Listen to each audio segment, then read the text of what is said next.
நோன்பு வைக்கிறதுனால பலன்கள் வந்து நிறைய விஷயத்துல நிறைய ஃபோரம்ல எல்லாருமே பேசிட்டு இருக்காங்க. ஸோ இன்னொரு விஷயம் வந்து நம்ம பிரெயினுக்கு ஸ்டிமுலேட் பண்ணக்கூடிய செரட்டோனின் அப்படின்ற சில ஹார்மோன்ஸ் வந்து ஃபாஸ்டிங் பீரியட்ல நல்லாவே செக்ரேட் ஆகிறதுனால அதே மாதிரி பிரெக்னெண்டா இருக்கிறவங்க ஃபீட் பண்றவங்க நோன்பு வைக்கலாம்.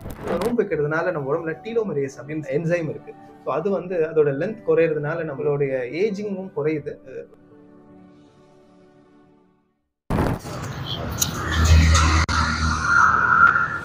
இஸ்லாமியர்கள் வைக்கிற நோம்புனால எந்த அளவுக்கு பலன் அப்படின்றதையும் எந்த மாதிரியான பேஷண்ட்ஸ் நோம்பு வைக்கலாம், தென் அவங்களுக்கான சில டிப்ஸையும் டாக்டர் உமர் அவர்கிட்ட கேட்டு தெரிஞ்சுக்கலாம் வாங்க. நம்ம கூட டாக்டர் உமர் இருக்காரு. நோம்பு வைக்கிறதுனால எந்த அளவுக்கு பலன் அப்படின்றதையும் எந்த மாதிரியான பேஷண்ட்ஸ்லாம் நோம்பு வைக்கலாம் அப்படின்ற சில டிப்ஸையும் கேட்டு தெரிஞ்சுக்கலாம். இஸ்லாமியர்கள் நோம்பு வைக்கிறதுனால இறைவன்கிட்ட நன்மை வருன்றது தெரியும். அதை தாண்டி நோம்பு வைக்கிறதுனால உடல் அளவுக்கு எந்த அளவுக்கு நன்மை அப்படின்றது கொஞ்சம் சொல்லுங்க. நோன்பு வைக்கிறதுனால பலன்கள் வந்து நிறைய விஷயத்துல நிறைய ஃபோரம்ல எல்லாருமே பேசிட்டு இருக்காங்க. ஸோ என்ன அப்படின்னா, நோன்பு வைக்கிறதுனால உடம்புல என்னென்ன மாற்றங்கள் ஏற்படுது அப்படின்னா, நிறைய நல்ல ஹார்மோன்ஸ் வந்து உற்பத்தி ஆகுது. நம்ம உடம்புல இருக்கிற எல்லா உறுப்புகளையுமே வந்து அந்த ஹார்மோன்ஸ் தான் கண்ட்ரோல் பண்ணுது. லைக் ஃபீமேல்ஸ்க்கு வந்து பிசிஓஎஸ் ப்ராப்ளம் இருக்கு, இந்த மாதவிடாய் தள்ளி போகிற ப்ராப்ளம் இருக்கு, அது வந்து சீரடையும் அப்படின்னு சொல்றாங்க. அதே மாதிரி உடல் பருமன் இருக்கிறவங்களுக்கு வந்து நிறைய அந்த ஹார்மோன் சென்சிட்டிவ் லைபேஸ் அப்படின்ற சில என்சைம் வந்து நம்ம வந்து நிறைய ஜங்க் ஃபுட் சாப்பிட்றதுனால அது போய் நம்ம இன்சுலினை இன்ஹிபிட் பண்றதுனால நம்மளுக்கு ப்ரீ டயபெட்டிக் கண்டிஷன், சின்ன சின்ன பசங்களுக்குலாம் சுகர் வருது. ஸோ நம்ம ஃபாஸ்டிங் இருக்கிறதுனால சுகர் வரதும் நம்மளுக்கு வந்து தடுக்கப்படுது. அதே மாதிரி நம்மளுடைய ஸ்ட்ரெஸ் ஹார்மோன் சொல்லுவாங்க, கார்டிசால் அப்படின்னு சொல்லுவாங்க, அது ரிலீஸ் ஆகிறதுனால நம்மளுக்கு ஸ்ட்ரெஸ் அதிகமாகுது. நம்ம உடம்புல இருக்கிற மற்ற உறுப்புகள் வந்து ஒரு நாளடைவுல பாதிப்புக்கு உள்ளாகுது அப்படின்னு சொல்லுவாங்க. இன்னொரு விஷயம் வந்து நம்ம பிரெயினுக்கு ஸ்டிமுலேட் பண்ணக்கூடிய செரட்டோனின் அப்படின்ற சில ஹார்மோன்ஸ் வந்து ஃபாஸ்டிங் பீரியட்ல நல்லாவே செக்ரேட் ஆகிறதுனால டிப்ரெஷன் குறையுது. ஸோ நிறைய பேர் வந்து இந்த செரட்டோனின் அனலாக்ஸ் எஸ்எஸ்ஆர்ஐ அப்படின்னு சொல்லுவாங்கன்னா டிப்ரெஷனுக்காக ரொம்ப நாளா வந்து மாசக்கணக்கில் வருஷக்கணக்கில் எடுத்துக்கிறாங்க. ஸோ நம்ம வந்து இதை ஃபாலோ பண்றதுனால, ஃபாஸ்டிங் ஃபாலோ பண்றதுனால நம்மளுக்கு டிப்ரெஷன் குறையுது. ஐடி பீப்புள், நைட்லாம் முழிக்கிறவங்க, அவங்களுக்குலாம் வந்து ஃபாஸ்டிங் வந்து ரொம்ப ஹெல்ப் பண்ணுதுன்னு சொல்றாங்க. அதனால எல்லா மருத்துவ வல்லுநர்களும் நிறைய ஆராய்ச்சியாளர்களும் ஃபாஸ்டிங்ல வந்து நிறைய பலன்கள் இருக்குன்னு நிறைய பேர் எடுத்து சொல்லிட்டு இருக்காங்க. அதை நம்ம ஃபாலோ பண்றது ரொம்ப ரொம்ப நல்லது. நோன்பு வச்சுருந்தாங்க பார்த்தீங்கன்னா காலையிலேருந்து ஈவினிங் வரையும் சாப்பிடாம இருக்கணுன்றது தான் நோன்பு. இந்த மாதிரி பேஷண்ட்ஸ் எப்படி மாத்திரைலாம் போடுவாங்க? ஸோ முதல்ல சுகர் பத்தி டிஸ்கஸ் பண்ணலாம். சுகர் பேஷண்ட்ஸ் தான் நிறைய கேள்வி கேட்பாங்க என்கிட்ட. சில மாத்திரைங்க வந்து சுகரை வேகமா வந்து குறைச்சிடும். கிளெபென்கிளமைட், கிளிக்லாசைட், கிளிமிப்ரைட், இந்த மாதிரி டேப்லெட்ஸ் எல்லாமே வந்து அவாய்ட் பண்ணணும். பேஷண்ட்ஸ் வந்து மெட்ஃபார்மின் எடுத்துட்டு இருக்காங்க, சிட்டாகிலிப்டின் எடுத்துட்டு இருக்காங்க, வில்டாகிலிப்டின் எடுத்துட்டு இருக்காங்க, டெபாக்ளிஃப்ளோசின் எடுத்துட்டு இருக்காங்க, இந்த மாதிரி பயோக்ளிடோசோன் எடுத்துட்டு இருக்காங்க. இந்த மாதிரி பேஷண்ட்ஸ் எடுத்துக்கிற டேப்லெட்ஸ் எல்லாமே கண்டினியூ பண்ணலாம். சுகர் பெருசா குறைக்காத சில மாத்திரைகளை எடுத்துக்கிறதுனால நம்மளுக்கு வந்து ஃபாஸ்டிங்ல இந்த ஹைப்போகிளைசீமியான்னு சொல்லுவாங்க, சுகர் வெகு வேகமா குறையிறதுனால பதட்டப்படுவாங்க, மயக்கம் அடைவாங்க. ஸோ இந்த மாதிரி பிரச்சனைகளை வந்து நம்ம வந்து தவிர்க்கலாம். அதே மாதிரி இன்சுலின், சார் இன்சுலின் எடுத்துட்டு இருக்கேன், நான் நோன்பு வைக்கலாமா? எஸ், நோன்பு வைக்கலாம். ஆனா அதே நேரத்துல இன்சுலின் ரொம்ப குறைவான அளவுல எடுத்துட்டு இருக்கிறவங்க நோன்பு வைக்கலாம். இன்சுலின் அதிகமா எடுத்துட்டு இருக்கிறவங்க நோன்பு வைக்கிறது வந்து அட்வைசபிள் கிடையாது. குறைவா இன்சுலின் எடுத்துட்டு இருக்கிறவங்கன்னா எப்படி சார் அப்படின்னா, இன்சுலின்ல நிறைய விதம் இருக்கு. Short acting, intermediate acting, long acting அப்படின்னு சொல்லுவாங்க.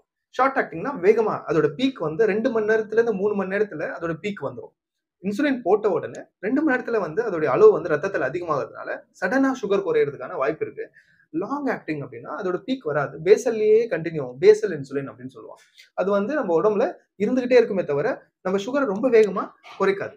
ஸோ அதனால லாங் ஆக்டிங் இன்சுலினை வந்து அவங்க கன்வெர்ட் பண்ணிட்டு எடுத்துக்கலாம். இது யார் எடுத்துக்கணும் அப்படின்னா, சுகர் நல்லா கண்ட்ரோல்ல இருக்கிற பேஷண்ட் வந்து, இன்சுலின் எடுத்துட்டு இருக்கிற பேஷண்ட் வந்து இந்த மாதிரி இன்சுலினை மாத்திக்கிறதுனால அவங்களுக்கு வந்து இந்த ஃபாஸ்டிங் பீரியட்ல இந்த ஹைப்போகிளைசீமியா வராது. ஸோ கண்டிப்பா இன்சுலின் டயபெட்டிக் டேப்லெட் எடுத்துக்கிறவங்க வந்து ஃபாஸ்டிங் எடுத்துக்கலாம். ஆனா அதுக்கேற்ற மாதிரி டாக்டர் கிட்ட ஆலோசனை பண்ணி மெடிசனை மாத்திக்கணும். அதே மாதிரி இந்த பிபி டேப்லெட்ஸ், இந்த பிபி டேப்லெட்ஸ் எடுத்துட்டு இருக்கிறவங்க வந்து நோன்பு வைக்கலாமா சார் அப்படின்னா, கண்டிப்பா வைக்கலாம். பிபி டேப்லெட்ஸ் வந்து எப்படி சாப்பிடணும் அப்படின்னா, மார்னிங் நம்ம ஃபாஸ்டிங் 4 o'clock வைக்கிறோம். பேஷண்ட் என்ன பண்ணுவாங்கன்னா 4 o'clock டேப்லெட் போட்டுப்பாங்க. அந்த டேப்லெட்டோட ஆக்ஷன் வந்து ஒரு 2 to 3 ஹவர்ஸ்ல வந்து பிளட்ல வந்து அதிகமாக ஆரம்பிச்சிடும். அந்த டைம்ல நம்ம என்ன செய்வோம், நம்ம வேலைகளை ஆரம்பிச்சிடுவோம். 8 மணி 9 மணிக்கு நம்ம வேலைக்கு கிளம்பிடுவோம், வெயில்ல வேலை செய்வோம். அப்போ நம்மளுக்கு வந்து பிபி குறையறதுக்கான சான்சஸ் இருக்கு. ஸோ அப்படி இருக்கிற பேஷண்ட்ஸ் என்ன பண்ணணும் அப்படின்னா, ஈவினிங் டைம்ல நோம்பு திறக்கும் போது நம்ம வந்து அந்த டேப்லெட் எடுத்துக்கிறதுனால பிபி சடனா குறையிறது இருக்காது. ஸோ மார்னிங் எடுத்துட்டு இருக்கிற டேப்லெட் எடுத்துருக்கிற பேஷண்டா இருந்தீங்கன்னா அது டாக்டர் கிட்ட கேட்டு என்ன விதமான பிபி மாத்திரைன்றதையும் நம்ம தெரிஞ்சு கரெக்டா டாக்டரோட ஆலோசனையோட நம்ம வந்து மாத்திக்கணும். மார்னிங் எடுத்துக்கிறத பிபி டேப்லெட் எடுத்துக்கிறத வந்து அவாய்ட் பண்றது நல்லது. அதே மாதிரி நீங்க கேட்ட இன்னொரு கேள்வி என்னன்னா, ஹைப்பர் டென்ஷன் பிபி பேஷண்ட்ஸ் வந்து நோன்பு வைக்கலாமா அப்படின்ற கேள்வியில வந்து இன்னொரு விஷயம், ஒரு இம்பார்ட்டன்டான விஷயத்த வந்து நான் சொல்ல விரும்புறேன். என்னன்னா காம்ப்ளிகேஷன்ஸ். பேஷண்ட்டுக்கு வந்து பிபினாலையும் சுகர்னாலையும் வந்து உடல் உறுப்பு பாதிப்பு ஏற்பட்டுரும். Like kidney பாதிச்சிருக்கலாம். அதனால கிட்னிக்காக மாத்திரை சாப்பிடுவாங்க. இருதயத்துல மாரடைப்பு ஏற்பட்டிருக்கலாம். அந்த பேஷண்ட் இருதயத்துக்காக மாத்திரை சாப்பிடுவாங்க. மூளையில பக்கவாதம் வந்திருக்கலாம். அந்த பேஷண்ட் அதுக்காக மாத்திரை சாப்பிடுவாங்க. அந்த பேஷண்ட் ரொம்ப கேர்ஃபுல்லா இருக்கணும். அவங்க வந்து கரெக்ட்டா இந்த டேப்லெட்ஸ ஃபாலோ பண்ணணும். அந்த பேஷண்ட்ஸ் நோன்பு வைக்கிறதுல ரிஸ்க் இருக்கு. அவங்களுக்கு வந்து சரியான முறையில ஆலோசனையோட அவங்களுடைய இருதய பாதிப்பு, சிறுநீரக பாதிப்பு அளவ பொறுத்து நோன்பு வைக்கலாமா இல்லையான்னு டாக்டர் கிட்ட நீங்க கேட்டு தெரிஞ்சுக்கலாம். ஆனா காம்ப்ளிகேஷன்ஸ் அதிகமா இருக்கிற பேஷண்ட்ஸ் வந்து வைக்கிறது வந்து அட்வைசபிள் கிடையாது. அதே மாதிரி பிரெக்னெண்டா இருக்கிறவங்க, ஃபீட் பண்றவங்க நோன்பு வைக்கலாமா? பிரெக்னன்சி பீரியட 3 விதமா பிரிப்பாங்க. First trimester, second trimester, third trimester. முதல் 3 மாசம், அடுத்த 3 மாசம், கடைசி 3 மாசம். சோ இந்த முதல் 3 மாசத்துல பேஷண்ட்டுக்கு என்ன இருக்கும்னா, நிறைய குமட்டல் இருக்கும், நிறைய வாந்தி இருக்கும். அப்படி இருக்கிற பேஷண்ட் வந்து வாந்தி எடுத்து எடுத்து ஆல்ரெடி அவங்க வந்து டீஹைட்ரேஷன்ல இருப்பாங்க. அவங்களுக்கு வந்து நம்ம இன்னுமே வந்து ஃபாஸ்டிங் பண்றதுனால நம்மளுக்கு இன்னும் நீர் சத்து உடம்புல குறையும், மயக்கம் அடைவாங்க, பிபி குறையும். அதனால அவங்க நோன்பு வைக்கிறதுக்கு அட்வைசபிள் கிடையாது. செகண்ட் ட்ரைமஸ்டர் 2வது கட்டத்துல இருக்கிறவங்க பிரெக்னன்சி பொறுத்த வரைக்கும் அவங்களுக்கு மட்டும் ஊட்டச்சத்து எடுத்துக்கல, உள்ள இருக்கிற அந்த குழந்தைக்கும் சேர்த்து ஊட்டச்சத்தை எடுத்துக்கிறாங்க. அப்படி இருக்கிறப்ப அவங்க வந்து ஃபாஸ்டிங் வைக்கும்போது நிறைய நல்ல விஷயங்கள் இருக்கதான் செய்யுது. அதே நேரத்துல அவங்க நல்ல ஊட்டச்சத்து நிறைஞ்ச உணவு வச்சுட்டு ஃபாஸ்டிங் வைக்கிறது செகண்ட் ட்ரைமஸ்டர்ல டு த எக்ஸ்டென்ட் அட்வைசபிள். கடைசி 3 மாசம் இருக்கிறவங்க, ஸோ பிரசவம் நெருங்குற நேரத்துல இருக்கிற தாய்மார்கள் எல்லாமே வந்து நோன்பு வைக்கிறதுல என்ன பிரச்சனை இருக்கு அப்படின்னா, கர்ப்பப்பையில வந்து குழந்தையோடைய வளர்ச்சி அதிகமாயிடும். கூட அந்த சுத்தி இருக்கிற ஆம்னியாட்டிக் ஃப்ளூயிட், அந்த பனிக்கூட நீருன்னு சொல்லுவாங்க.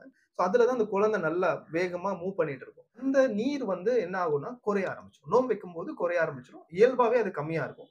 அந்த நீர்ச்சத்து குறையும் போது என்ன ஆகும்னா குழந்தை மூவ்மெண்ட் குறையறதுனால குழந்தைக்கு ஒரு ஸ்ட்ரெஸ் கிரியேட் ஆகும். முன்னாடியே உள்ளே மோஷன் போயிடும் குழந்தை. அதனால காம்ப்ளிகேஷன்ஸ் வரலாம். பேஷண்ட்டுக்கு வந்து இதனால எல்எஸ்சிஎஸ் அவசரமா வந்து சிசேரியன் செக்ஷன் போகக்கூடிய சூழ்நிலை ஏற்படும். அந்த நீர் சத்து வந்து நம்ம நல்லபடியா வச்சுக்கணும்னா நம்ம நிறைய தண்ணி குடிக்கணும், மோர், தயிர், இளநீர்லாம் சாப்பிடணும். அப்படி இருக்கிற சூழல்ல நம்ம நோன்பு வைக்கிறது சரியா அப்படின்னா கிடையாது. ஸோ கடைசி 3 மாசம் இருக்கிற பேஷண்ட்ஸ் நோன்பு வைக்கிறது வந்து நாட் அட்வைசபிள். ஃபர்ஸ்ட் 3 மாசம் இருக்கிறவங்க ஆல்ரெடி அவங்க வந்து ஒரு கொமட்டலான ஒரு ஸ்டேட்ல இருக்கிறப்ப அவங்க நோன்பு வைக்கிறதுலயும் ரிஸ்க் இருக்கு.